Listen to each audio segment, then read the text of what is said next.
Nando!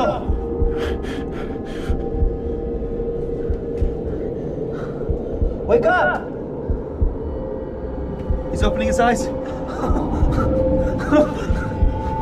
Nando.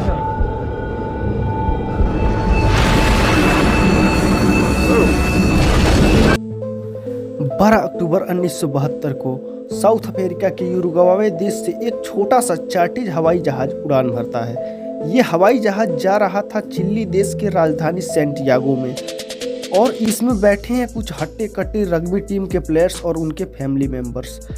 इस हवाई जहाज में टोटल 45 पैसेंजर थे। ये उड़ान कुछ ज़्यादा लंबी नहीं थी। यूरुग्वे देश से सेंटियागो जाने में कुल 3 घंटे का समय लगता था और इनके बीच आती थी एंडीज़ की घनी पहाड़ियाँ। फ्लाइट 571 की इस कहानी को आप चाहे मानव इतिहास की सबसे दर्दनाक कहानी समझो या चमत्कार, लेकिन इस कहानी को सुनकर आपकी रूह कांप जाएगी। तो आइए शुरू करते हैं इस दिल दहला देने वाली कहानी को। नमस्ते दोस्तों, मैं हूं दिनेश कुमार और आप देख रहे हैं DK tech lab. An old transport plane crashed in the Andes Mountains. 45 persons were aboard, given up for dead. Survival fascinates people. All of the passengers were given up for dead. It became known as the miracle of the Andes. 12 अक्टूबर 1972 को flight 571 Uruguay देश से उड़ान भरती है। 2 घंटे बाद मौसम खराब हो जाने के कारण इसे रास्ते में ही अर्जेंटीना के मेंटीना शहर में लैंड कराया जाता है और रात भर वहीं रहने के बाद अगले दिन यानी 13 अक्टूबर को उड़ान भरने के लिए तैयार होता है।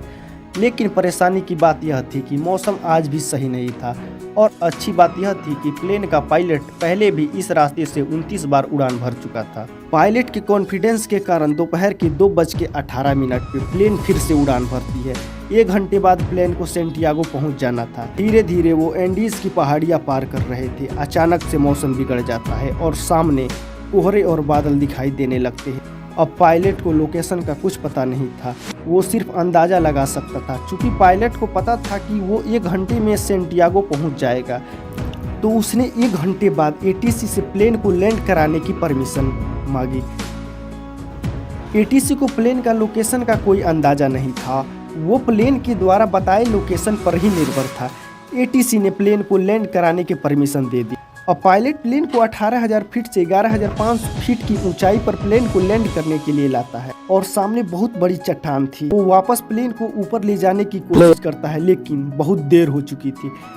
प्लेन का पिछला हिस्सा पहाड़ी से टकरा जाता है और अलग हो जाता है। पिछला हिस्सा अलग होने की वजह से पीछे के सीटों से 3 पैसेंजर हवा में ही उड़कर खत्म हो जाते हैं। इस टकराव में प्लेन का राइट विंग भी टूट जाता है। उस वजह से प्लेन डिसबैलेंस हो जाता है, जिस वजह से प्लेन की दूसरी विंग भी चट्टान से टकराकर टूट जाती है। अब केवल प्लेन का फ्रंट पार्ट ही बचा था, जो 350 किमी पर हावर की रफ्तार से नीचे ग्लेशियर में टकराकर प्लेन पूरी तरह से तहस नहस हो जाता है और दोनों पायलट तुरंत मारे जाते हैं। 45 में से 12 लोग इस घटना में मारे जाते हैं और 33 लोग अभी भी जिंदा बचे हैं, लेकिन इसमें से ज़्यादातर लोग काफ़ी जख्मी हालत में हैं और उन्हें ये भी नहीं पता कि वो इस समय कहाँ पर हैं। ये एंडीज की पहाड़ियों में खो गया था। अभी तक जो हुआ महज वो एक छोटा सा टेलर था। ये एंडीज की पहाड़ियाँ इन पर अब कहर बन के बरसेगी। इनके साथ यहाँ पर जो हुआ उसको सुनकर आपकी रूह कांप जाएगी। शाम हो गई थी। जल्दी से जल्दी रेस्क्यू टीम को उन सभी पैसेंजर को ढूंढना था, क्योंकि उस पहाड़ी में रात गुजारना बहुत मुश्किल था, क्योंकि रात में वहां का तापमान -30 डिग्री सेल्सियस तक हो जाता है। जल्दी ही रेस्क्यू टीम की 4 जहाज रवाना किया गया। उन सब ने एंडीज की पहाड़ियों को खंगाल डाला, लेकिन उनको कुछ भी नहीं मिला, क्योंकि प्लेन जहां क्रैश हुआ था वहां पे बहुत ज्यादा बर्फ और कोहरा था और जहाज भी सफेद रंग का था, इसलिए ऊपर से देखने पर रेस्क्यू टीम को कुछ नहीं दिखा। अब रात हो गई थी। बचे हुए पैसेंजर को ये उम्मीद थी कि कैसे भी करके वो आज का रात काट ले, कल तो उन्हें बचा ही लिया जाएगा। उन्होंने टूटे हुए प्लेन में ही अपनी रात गुजारी। ये रात उनके लिए बहुत ही भयानक थी। 5 लोग उस रात की ठंडी को बर्दाश्त नहीं कर पाते हैं और मारे जाते हैं। अब बचे हुए लोगों की संख्या 33 से 28 हो गई थी। अगले दिन 14 अक्टूबर को 11 जहाज सर्चिंग के लिए रवाना होता है। काफ़ी बर्फ और इनका प्लेन सफ़ेद होने के कारण उनको कुछ दिखाई नहीं दे रहा था। उन्होंने हिंट देने के लिए सूटकेस से क्रॉस बनाया ताकि सर्चिंग टीम उसे देखकर हमारा पता लगा ले। पैसेंजरों के ऊपर से उस दिन 3 जहाज गुजरे, पर किसी ने उन पर ध्यान नहीं दिया। अब सभी पैसेंजर धीरे धीरे अपनी उम्मीद छोड़ रहे थे। उन्होंने रात को ठंड से बचने के लिए प्लेन के सीट से रुई निकालकर अपने कपड़ों में भर लिया। देखते देखते 8 दिन बीत गए।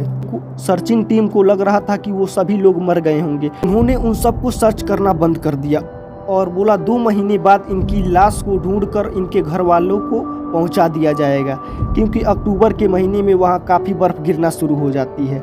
उधर पैसेंजर खाना और पानी की वजह से भूख से मर रहे थे। उन सबको प्लेन के टुकड़े से एक रेडियो मिला, जिस रेडियो को ऑन करने पे उन्होंने सुना कि उस पर फ्लाइट 571 की ही खबर चल रही थी और उस रेडियो से पता लगा कि अब सर्चिंग ऑपरेशन को भी रोक दिया गया है।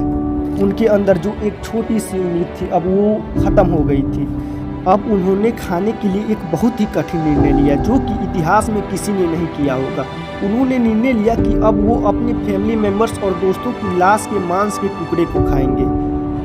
अपना जीवन बचाने के लिए उन्होंने मांस के टुकड़ों को खाना शुरू कर दिया। एक रात वो सभी सो रहे थे, तभी बर्फ का एक बहुत बड़ा टुकड़ा टूटकर उनके ऊपर आ गिरता है। इस हादसे में 8 और लोगों की मौत हो गई। अब वहाँ पे 19 लोग ही जिंदा बचे थे। उस बर्फ से निकलने में इनको 3 दिन का समय लग जाता है। अब इनको रियलाइज होने लगता है कि यहाँ रहेंगे तो एक एक करके सब मारे जाएंगे। इससे अच्छा है कि इस पहाड़ी से निकलकर मदद ढूंढने की कोशिश किया जाए। उन लोगों में ज़्यादातर लोग काफ़ी जख्मी थे, जिस वजह से वो पहाड़ी को पार करने में सक्षम नहीं थे। लेकिन 3 लोग ऐसे थे जो कम चोटिल थे। उन तीनों ने जाने का फैसला किया। ये खाने के लिए मांस के टुकड़े लेकर और ठंड से बचने के लिए सबसे मोटे कपड़े लेकर क्रैश के 33 दिनों के बाद यानी 15 नवंबर को ये मदद लाने के लिए निकलते हैं। चलते चलते शाम हो गई, तभी इनको प्लेन का दूसरा हिस्सा दिखाई देता है, जहाँ से इनको खाने के लिए काफ़ी चीज़ें मिल गई। आज की रात ये यहीं बिताने की सोचते हैं। पिछले कुछ दिनों में आज की रात इनके लिए कुछ अच्छी रही और क्रैश के 59 दिनों बाद यानी 11 दिसंबर को एक और तूफान आता है, जिसमें 3 और लोग मारे जाते हैं। अब जिंदा बचे लोगों की संख्या 16 ही बची थी। अब वो तीनों लोग पश्चिम दिशा की ओर लगातार चलते जाते हैं। 3 दिन बाद खाने का मांस कम पड़ जाता है, इसलिए उन्होंने फैसला किया कि अब आगे सिर्फ 2 ही लोग जाएंगे। कुल 9 दिन बाद वो लोग एक नदी के किनारे पे पहुंचते हैं और नदी के उस पार एक विलेजर दिखता है। उससे ये हेल्प मांगते हैं। वो टुमारो बोलकर चला जाता है। उस दिन भी इनके हाथ कुछ नहीं लगा। अगले दिन वो विलेजर फिर से आता है और एक कागज और पेन पत्थर में लपेटकर दूसरे किनारे पर फेंकता है। वो दोनों उस पर उनके साथ जो जो हुआ होता है सब लिख कर दे देते हैं। वो पढ़ते ही हैरान हो जाता है कि ये अभी तक जिंदा कैसे हैं। वो विलेजर तुरंत ही शहर जाता है और आर्मी को इन्फॉर्म करता है। अगले दिन उन 2 पैसेंजर के साथ एयरफोर्स क्रैश के लोकेशन पर जाती है और कुल 70 दिनों बाद 22 दिसंबर 1972 को उन सबको बचा लिया जाता है। इस क्रैश के बाद टोटल 16 ही लोग सर्वाइवल कर पाते हैं। ये कहानी सच में दिल दहला देने वाली थी।